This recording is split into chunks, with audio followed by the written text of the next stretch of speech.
Olá pessoal, tudo bem? Na aula de hoje nós vamos estudar o eletromagnetismo. O eletromagnetismo, que é uma das primeiras teorias de unificação da física, como o próprio nome está dizendo, eletromagnetismo é a união entre a eletricidade e o magnetismo.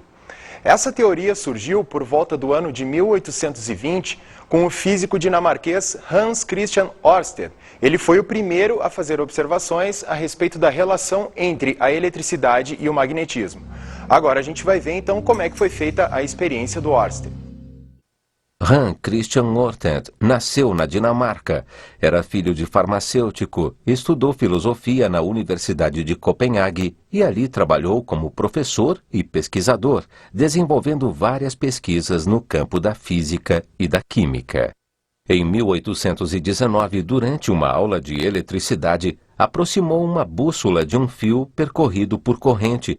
Com surpresa, observou que a agulha se movia. Esse efeito, batizado de efeito de Ørsted, levou à fabricação dos primeiros galvanômetros. Sua descoberta acidental pode hoje ser vista como a iniciadora de um novo ramo de estudos, o eletromagnetismo. O Ørsted chegou à conclusão, então, de que essa corrente elétrica estava produzindo um campo magnético, produzindo, então, a deflexão na bússola. Então, agora a gente vai ver campo magnético de condutor retilíneo. Uma forma de se observar o campo magnético produzido por um condutor retilíneo percorrido por corrente é através da montagem que nós temos aqui na nossa figura. Bom, um condutor retilíneo percorrido por corrente, se você colocar várias bússolas em volta desse condutor, você percebe que essas bússolas vão adquirir uma orientação preferencial. Essa orientação vai ser a orientação do campo magnético que está sendo produzido por essa corrente. Então você pode, por exemplo, fazer uma cartolina com uma perfuração e fazer um fio passando através dessa cartolina, percorrido por corrente, e colocar as bússolas em volta sobre essa cartolina. Você vai ver que todas elas vão adquirir uma configuração de tal forma que elas se alinham circularmente em torno desse fio, então, percorrido por corrente elétrica. Se você alterar o sentido da corrente, então você percebe que a orientação das bússolas é contrária, ou seja, aquela extremidade que indica o norte da bússola, ela acaba invertendo de sentido no momento que você muda o sentido da corrente elétrica que está percorrendo o seu condutor. Então, a partir dessa configuração das bússolas, nós podemos chegar à conclusão, então, de que o campo magnético produzido por um condutor retilíneo, na verdade, ele apresenta linhas de campo que são circulares em torno do fio, com o fio, então, no centro, essas linhas concêntricas com um certo sentido que depende do sentido da corrente elétrica. Bom, existe uma regra prática a partir da qual é possível se determinar qual é o sentido das linhas de campo magnético em torno de um fio condutor percorrido por corrente, que é a regra da mão direita. A regra da mão direita para determinação do sentido das linhas de campo magnético em torno de um condutor percorrido por corrente é uma regra muito simples, e ela está mostrada aqui na nossa figura.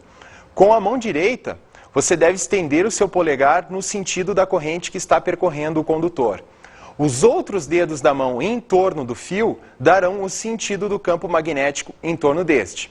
Então, dessa forma, você tem como determinar a configuração do campo magnético em torno de um condutor retilíneo percorrido por corrente elétrica.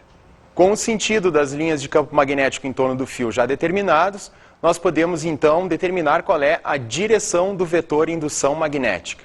O vetor indução magnética, ou o vetor campo magnético, ele serve para representar o campo magnético em cada ponto de uma região em torno de um ímã ou de um condutor percorrido por corrente elétrica. Então o que nós temos na nossa figura aqui são algumas linhas de campo magnético em torno de um fio percorrido por corrente, essas linhas determinadas a partir da regra da mão direita para o sentido dessas linhas, com o polegar estendido no sentido da corrente elétrica, os outros dedos dando o sentido dessas linhas então. Então aquele vetor que aparece ali, que é o representado pelo B, com uma setinha em cima para dizer que é uma grandeza vetorial, esse vetor ele é encontrado a partir da direção tangente das linhas de campo em torno do fio. Então, para cada ponto dessas linhas, você determina a direção tangente, essa será a direção do vetor, e o seu sentido é o sentido dado pelas linhas, encontrado pela regra da mão direita.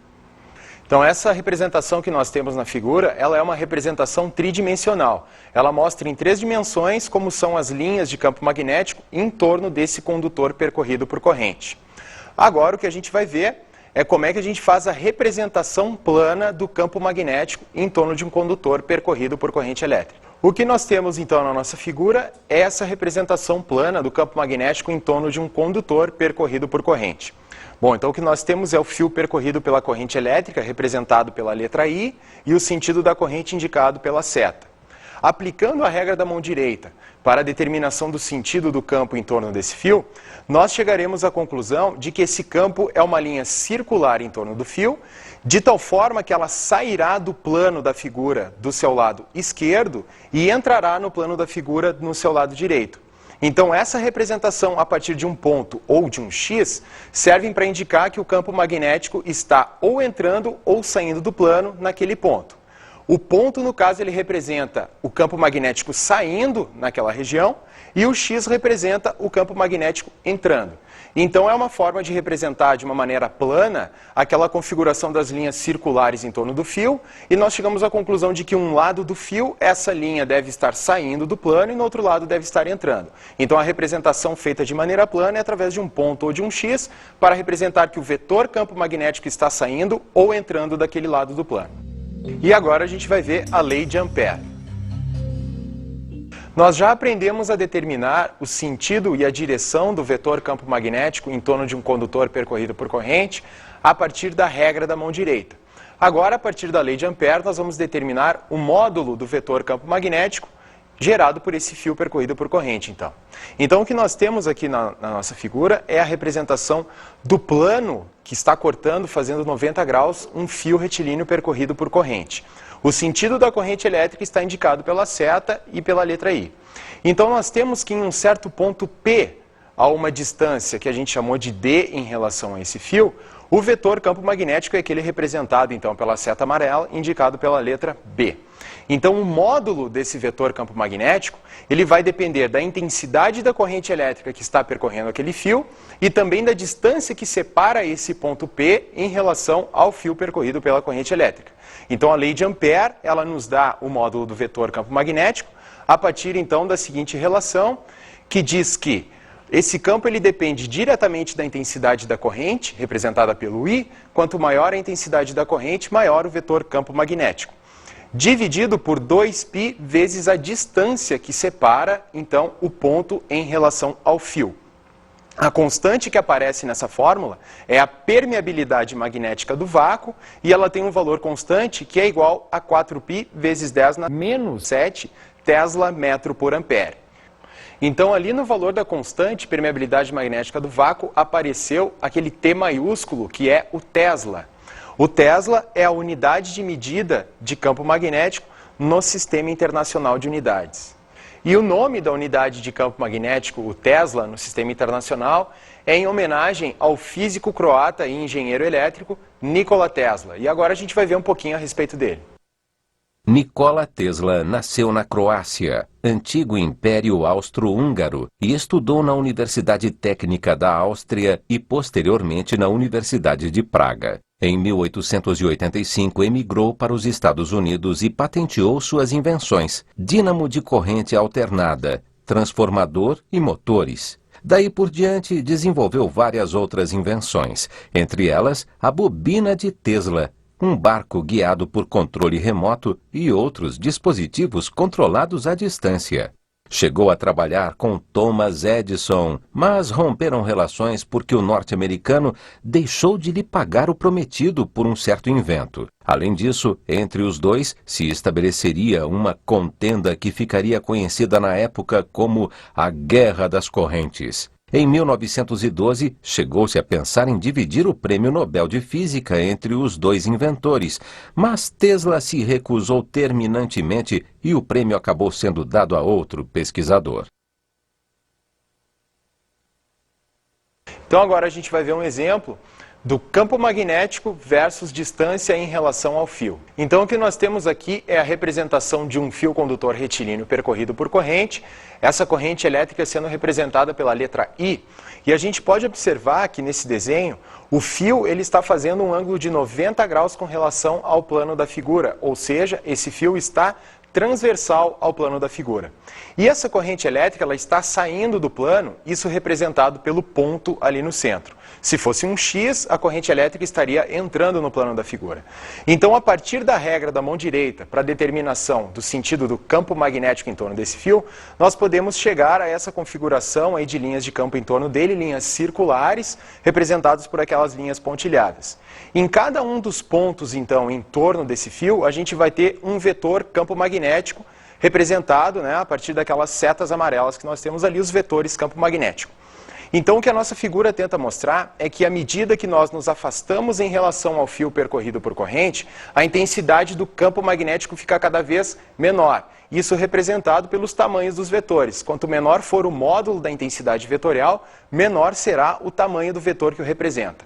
Então, aí nós temos, à medida que nós nos afastamos em relação ao fio, a intensidade do campo magnético fica cada vez menor. Então, o campo magnético no ponto 1, que é representado por aquele vetor B1, é maior do que os vetores B2 e B3, devido ao fato dele estar mais próximo, então, desse fio condutor percorrido por corrente. Então, agora a gente vai dar uma olhada no campo magnético produzido por uma espira circular. Uma espira circular nada mais é do que um fio condutor percorrido por corrente enrolado numa forma circular. Ele é dobrado de tal forma a ficar numa forma circular. Então, esse fio, isso constitui uma espira circular. Então, no momento que essa espira circular ela é percorrida por corrente elétrica, nós vamos ter, então, um campo magnético produzido por essa espira, cujas linhas de indução são representadas aqui a partir da nossa figura. A partir do sentido da corrente elétrica na espira circular, a gente acha, então, o campo magnético produzido por uma espira circular. Então, aqui nós temos na figura uma espira circular sendo percorrida por uma corrente elétrica de intensidade I, cujo sentido está representado pela seta. Então, no centro dessa espira circular, nós teremos um vetor campo magnético, devido ao fato de que o campo produzido por esse fio, que está enrolado de forma circular, acaba se concentrando naquela região central. A partir da regra da mão direita, com o polegar estendido no sentido da corrente, nós podemos perceber que esse campo magnético ele vai acabar se somando ali naquela região central, produzindo um vetor campo magnético de uma intensidade bastante grande ali no meio. Existe também uma regra para determinar qual é o sentido do vetor campo magnético no centro de uma espira circular como essa, que também é uma regra da mão direita, que é o seguinte. Então, com os dedos da mão direita, com os 4 dedos da mão direita, você percorre a espira no sentido da corrente elétrica. O polegar estendido vai indicar qual é o sentido do vetor campo magnético, então, no centro da espira, a partir do sentido da corrente elétrica que a está percorrendo. Tendo já determinado, então, qual é o sentido e a direção do vetor campo magnético no centro de uma espira circular percorrida por corrente, nos resta, então, determinar o módulo do vetor indução magnética no centro de uma espira circular. E isso é feito a partir da intensidade da corrente elétrica que está percorrendo essa espira, representada sempre pela letra I, e também depende do raio dessa espira circular, ou seja, o quanto maior ou o quanto menor é o raio dessa espira. Então a gente tem a partir daquela expressão ali, ó, que a intensidade do vetor campo magnético no centro de uma espira, ou seja, o seu módulo, é dado pelo produto daquela constante, que é a permeabilidade magnética do vácuo, vezes a corrente, isso dividido por 2 vezes o raio da espira.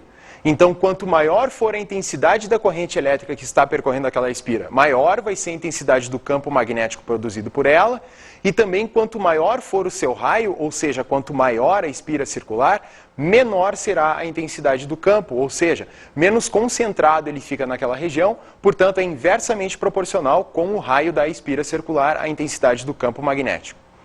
Após o campo magnético de uma espira circular, o que a gente vai ver agora é o campo magnético produzido por um solenoide. Um solenoide nada mais é do que um conjunto de espiras circulares, também conhecido como bobina. Só que uma bobina é uma definição um pouco mais geral, você pode ter bobinas de diversos formatos, bobinas quadradas, bobinas retangulares. O solenoide particularmente é um conjunto de espiras enrolados de maneira circular.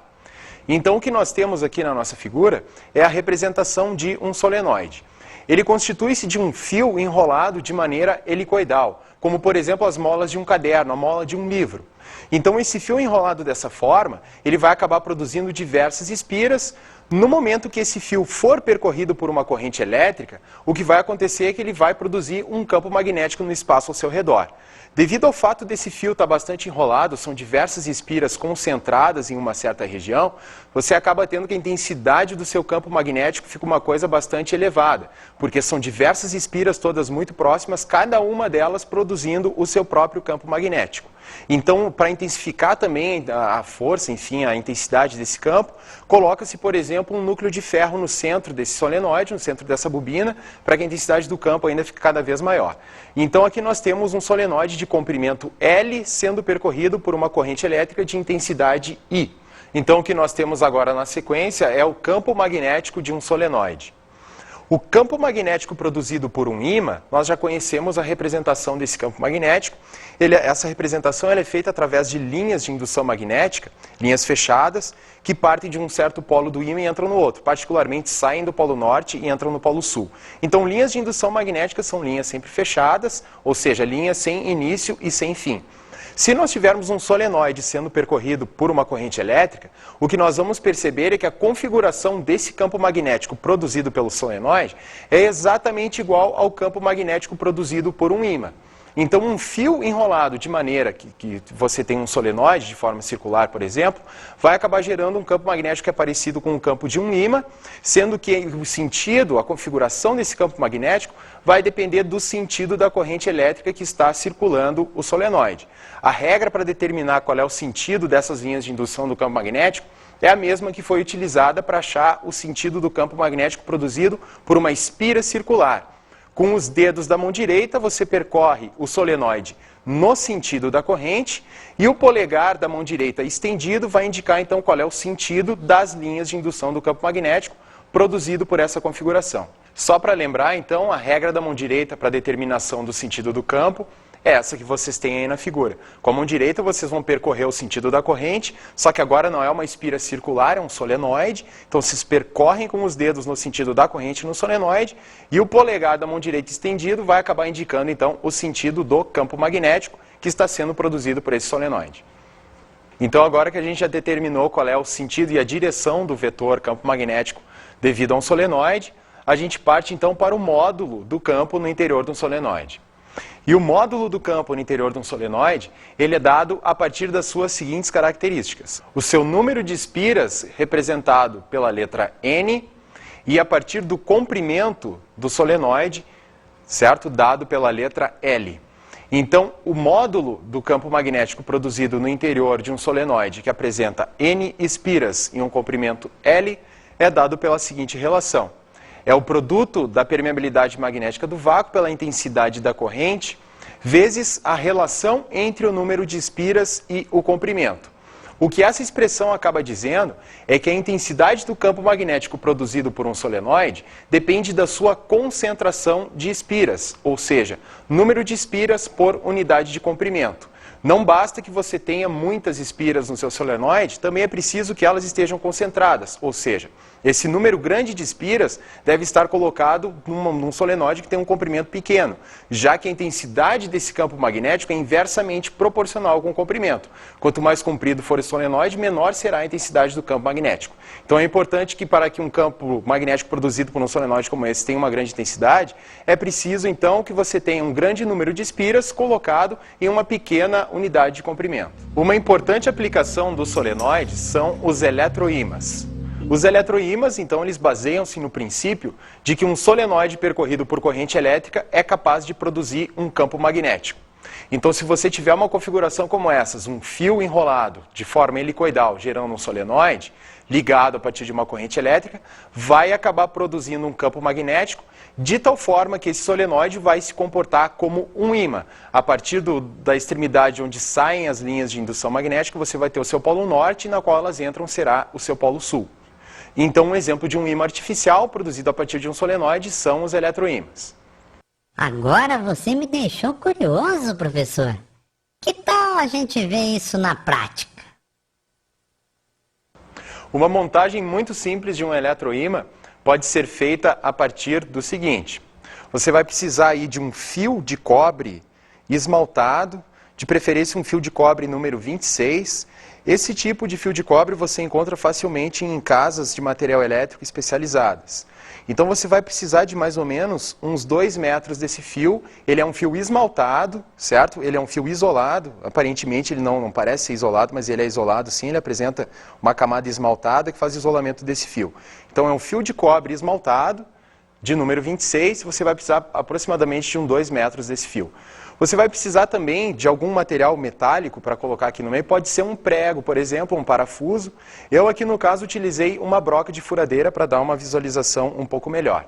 E também você vai precisar de uma pilha comum de lanterna, uma pilha comum dessa que você encontra nos supermercados, e também de objetos metálicos pequenos e leves. Você pode utilizar aí grampos de grampeador, por exemplo, como nós temos aqui, tá? Então são materiais metálicos leves que vão poder ser atraídos então na nossa experiência. Então o princípio aqui é que você acaba construindo um solenoide de uma maneira muito simples, tá? Enrolando esse fio então em torno do seu material metálico, tá? Tendo a preocupação também de fazer bastante voltas e deixando isso concentrado não num comprimento muito grande, porque nós vimos que quanto maior for o comprimento do solenoide, menor vai ser a intensidade do campo magnético produzido por ele. Então também, para que esse instrumento ele acabe funcionando, você precisa retirar o isolamento que tem nas pontas do seu fio de cobre, né? Ele é um fio esmaltado, então você pode, por exemplo, pegar uma lixa e retirar esse esmalte que tem nas duas pontas. Isso você vai fazer para realizar o contato desses extremos do fio nos polos da sua pilha. Então, no momento em que você colocar essas pontas desse fio ali ligadas na pilha, vai circular uma corrente elétrica nesse solenoide. No momento que tiver uma corrente elétrica passando através, então, desse enrolamento, vai acontecer que ela vai acabar produzindo o seu próprio campo magnético, e esse campo, se tudo der certo, ele vai, então, realizar uma atração sobre os pequenos objetos leves de metal que você tem aí. Então, vamos tentar fazer, vamos ver se vai dar certo. Então, a experiência é o seguinte: você pega as duas extremidades do fio que estão sem o esmalte, que foram, no caso, descascadas, e coloca em contato com os polos da pilha. Nesse momento, deve, então, circular uma corrente elétrica através do solenoide, e no momento que você aproximar desses objetos pequenos, metálicos, eles serão atraídos, então, pelo campo magnético que está sendo produzido por esse solenoide. Tá certo? E aí, no momento que vocês, então, desligarem a corrente, aos poucos, esse material ele vai caindo, né? Ele demora um pouco, porque esse efeito magnético ele se mantém durante um certo tempo, dependendo do material que você colocar aqui no meio para construir o seu solenoide. Um exemplo de utilização dos eletroímãs é o transporte e seleção de materiais metálicos. Guindastes com eletroímãs são usados em ferros velhos para levantar e transportar carros e em empresas de construção civil para a separação de sucatas metálicas. Eletroímãs também são utilizados para a confecção de disjuntores, campainhas, telégrafos e fones de som.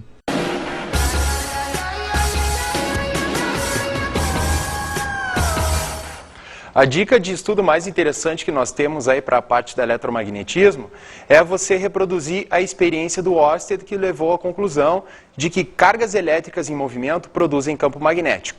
E isso é muito fácil de você fazer, basta que você disponha de uma bússola.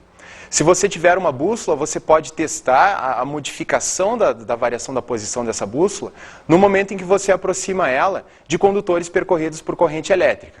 Então você pode fazer isso na sua casa, por exemplo, fios percorridos por corrente, você encontra isso de diversas formas, e com a bússola então você aproxima e verifica se essa bússola vai sofrer ou não uma modificação na sua orientação. O fato de que essa bússola muda a sua orientação está mostrando para você então que a corrente elétrica produz o seu campo magnético. Se quiser fazer isso de forma mais elaborada, você pode construir então uma montagem em que um fio ligado a uma bateria, um fio retilíneo condutor, e colocar uma chave nesse fio. E você coloca uma bússola, então, orientada exatamente na mesma direção, na direção paralela do fio, com a chave aberta. No momento que você fecha a chave, você vai observar a mesma coisa que o Ørsted observou. No momento que a corrente elétrica começa a circular através do fio, a direção dessa bússola, então, é modificada.